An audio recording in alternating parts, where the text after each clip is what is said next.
कक्षा 9 के गणित पढ़ने वाले प्यारे बच्चों, नमस्कार। जैसा कि आपको पता ही है, पाठ 7 त्रिभुज हमारा हम कर रहे हैं।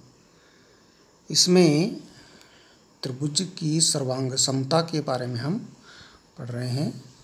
त्रिभुज की सर्वांग समता की कसौटियाँ हमने पढ़ी हैं। इससे पहले हमने समद्विबाहु त्रिभुज पढ़ रहे थे, समद्विबाहु त्रिभुज की प्रमेय पढ़ रहे थे, लेकिन उससे भी पहले सर्वांग समता की 2 कसौटियाँ हमने पढ़ी थी। एक कसौटी थी हमारी भुजा कोण भुजा ये वाली, एक कसौटी हमारी थी कोण भुजा कोण ये ऐसे ये वाली। ये हम पहले पढ़ चुके हैं। भुजा कोण भुजा का मतलब हुआ 2 भुजा बराबर और उनके बीच का कोण बराबर, और कोण भुजा कोण का मतलब हुआ 2 कोण बराबर और कोई भी एक भुजा बराबर। 2 त्रिभुजों में, ठीक है, 2 त्रिभुजों में, इसका मतलब था 2 त्रिभुजों में दो संगत भुजाएं और उनके बीच का कोण बराबर।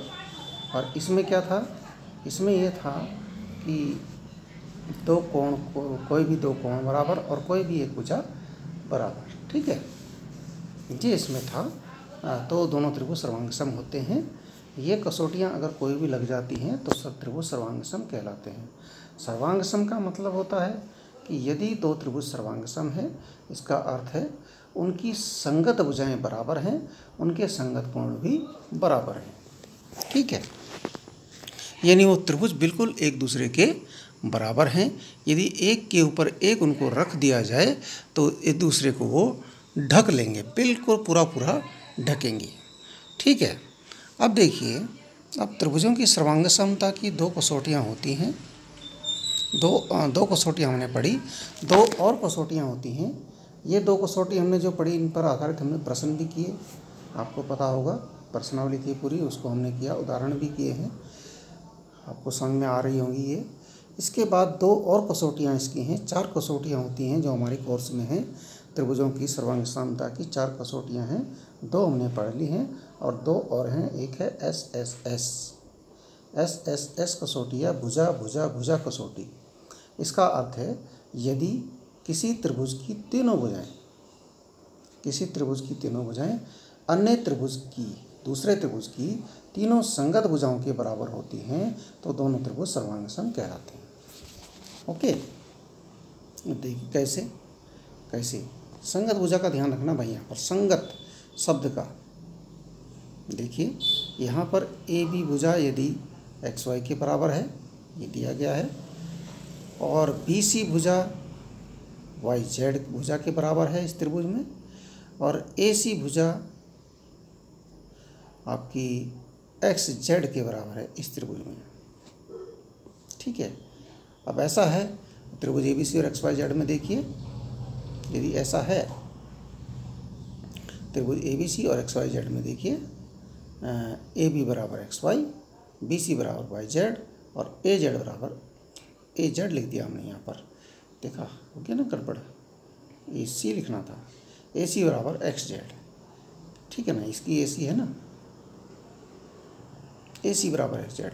अतः त्रिभुज ए बी सी और त्रिभुज एक्स वाई जेड क्या होंगे, सर्वांगसम। सर्वांग समता का चिन्ह है, पहले भी हम इसको बता चुके हैं, ठीक है। ये सर्वांग समता का चिन्ह है। ये कौन सी कसौटी लगी, तीनों भुजाएं बराबर, यानी एस भुजा भुजा भुजा, यानी एस, ये कसौटी इसकी है।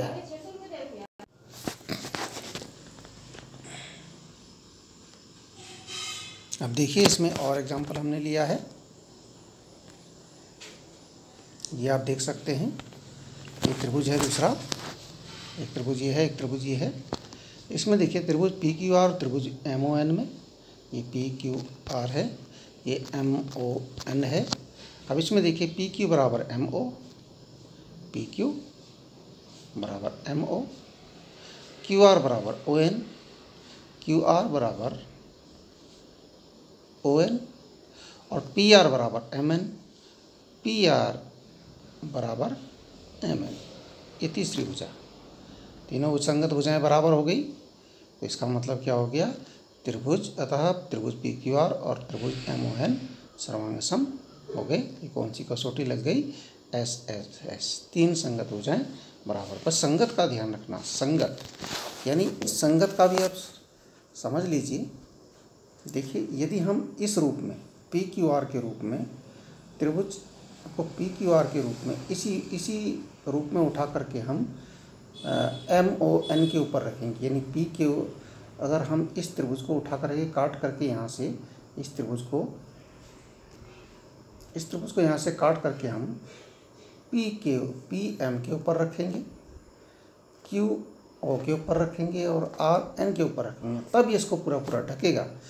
अगर ऐसा नहीं करेंगे, हम क्यू के ऊपर क्यू को पी एम के ऊपर रख देंगे, आर को ओ के ऊपर रख देंगे, पी को एन के ऊपर रख देंगे, तब ये पूरा पूरा नहीं ढकेगा। तब ये इस प्रकार से ये सर्वांग सम नहीं होगा। यानी हम ये त्रिभुज पी क्यू आर सर्वांग सम त्रिभुज एम ओ एन तो कह सकते हैं, लेकिन यदि हम कहें त्रिभुज आर क्यू पी सर्वांग सम त्रिभुज एम ओ एन, तो ये गलत होगा, ये गलत होगा। अगर हमने आर क्यू पी लेना है, तब इसका सर्वांग सम चेंज हो जाएगा। तब इसका सर्वांग सम क्या हो जाएगा?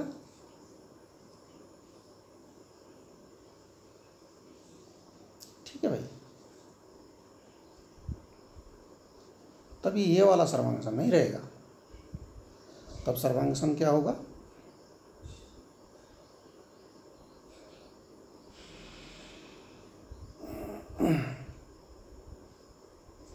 तब सर्वांग सम होगा आर क्यू पी। देख लीजिए, आर ये है, क्यू ये है, पी है, तो एन ओ एन ये हो जाएगा एन ओ एन। उस प्रकार से बदल जाएगा, नाम भी उसी प्रकार से, हमें उसी प्रकार से रखना पड़ेगा। ठीक है ना? ठीक है, बस इस प्रकार से आप ध्यान रखना, क्योंकि संगत भुजा जो हमने लिखी है क्यू आर के संगत ओ एन, यानी क्यू आर ओ एन के बराबर है, ये वाली पी क्यू एम ओ के बराबर है, पी आर एम एन के बराबर है ना। अगर हमने आर क्यू ले लिया तो जो हम आर क्यू, ये है आर क्यू, तो हमें इसका नाम एन ओ करना पड़ेगा। ठीक है ना? मतलब आर क्यू यदि किसके संगत है, आर क्यू किसके बराबर है? एन ओ के बराबर है। क्यू पी किसके बराबर है? ओ एम के बराबर है। एम ओ के बराबर नहीं, एम ओ नहीं लिखेंगे उसको, ओ एम। वैसे एम ओ के बराबर भी है, लेकिन हम यहाँ संगत जो मानेंगे क्यू पी संगत है एम ओ, उसी क्रम में। पी आर किसके संगत है? एम एन के संगत है। इस प्रकार से हम लेंगे और बोलेंगे आर पी किसके संगत है? एन एम के संगत है। ठीक है, इसको आप ध्यान देंगे। चलो, एक कसौटी होगी एस एस एस, 3 संगत भुजाएं यदि बराबर होती हैं 2 त्रिभुजों में तो त्रिभुज सर्वांग सम होते हैं। ये सर्वांग सम अब 3 हो गई, तो इनका मतलब इनके संगत कोण भी बराबर होंगे। ये संगत कोण इसके बराबर होगा, ये संगत कोण इसके बराबर होगा, इसके बराबर होगा, और ये संगत कोण इसके बराबर होगा। दोबारा बता देते हैं, जो ए के संगत कौन सा कोण होगा? एक्स होगा, बी के संगत कौन सा कोण होगा? वाई होगा, और सी के संगत कौन सा होगा? जेड होगा। ये कोण आपस में बराबर होंगे, ए के बराबर होगा एक्स, बी के बराबर होगा वाई, और सी के बराबर होगा जेड। इस प्रकार से ऐसे ही इसमें कौन कौन से त्रिभुज आपके सर्वांग सम होंगे? पी क्यू आर के सर्वांग सम एम ओ एन हुआ, तो पी के संगत होगा एम, यानी पी और एम बराबर होंगे। इसके बाद है क्यू के संगत होगा ओ, क्यू के संगत ओ है, यानी क्यू ओ के बराबर होगा, और बचा आर एन के बराबर होगा। ठीक है, अब आगे चलिए। अब एक और सर्वांग समता है, वो केवल समकोण त्रिभुजों के लिए है, समकोण त्रिभुजों के लिए। ठीक है, इस सर्वांग समता का नाम है RHS सर्वांग समता नियम, या समकोण कर्ण भुजा कसौटी। समकोण कर्ण भुजा कसौटी। R for right angle, R का मतलब क्या है? राइट एंगल, राइट एंगल समकोण को इंग्लिश में राइट एंगल बोलते हैं, आपको पता होगा। इसको नहीं पता है याद ध्यान रख लीजिए, RIGHT राइट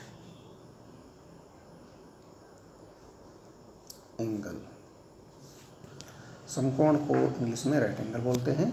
और H कर्ण, कर्ण के लिए H लिया गया है, यह है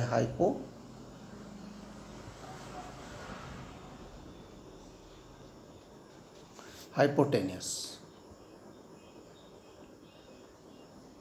ठीक है ना, इसका नाम है हाइपोटेनियस। और S फॉर साइड, ठीक है, राइट एंगल, हाइपोटेनियस और साइड। राइट एंगल मतलब समकोण, और हाइपोटेनियस मतलब कर्ण, और साइड मतलब भुजा।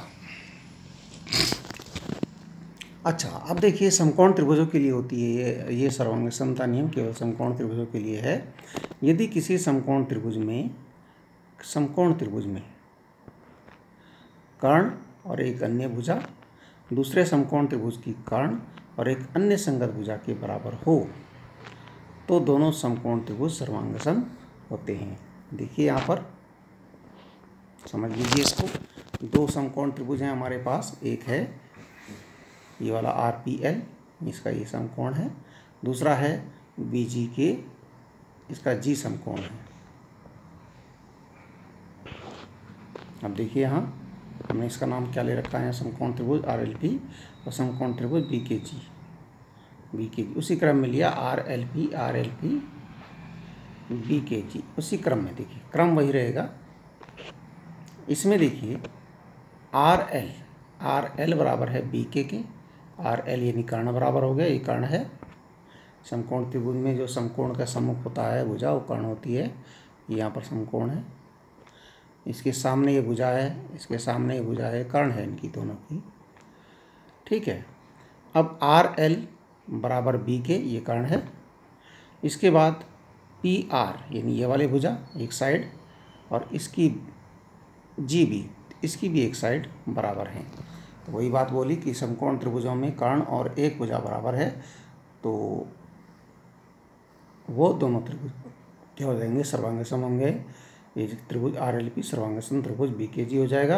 ये राइट हैंड साइड नहीं है, ये RHS कसौटी है, इसको हम कहते हैं समकोण कर्ण भुजा कसौटी, समकोण कर्ण भुजा कसौटी। इसके बाद देखिए एक और एग्जाम्पल देख लीजिए। अब त्रिभुज हमने लिया है, देखिए UVW एक त्रिभुज है, जिसमें समकोण आपका ये है, ये समकोण है आपका, यहाँ पर ये समकोण है आपका। और UVW और RTS, इसमें देखिए UV बराबर RT,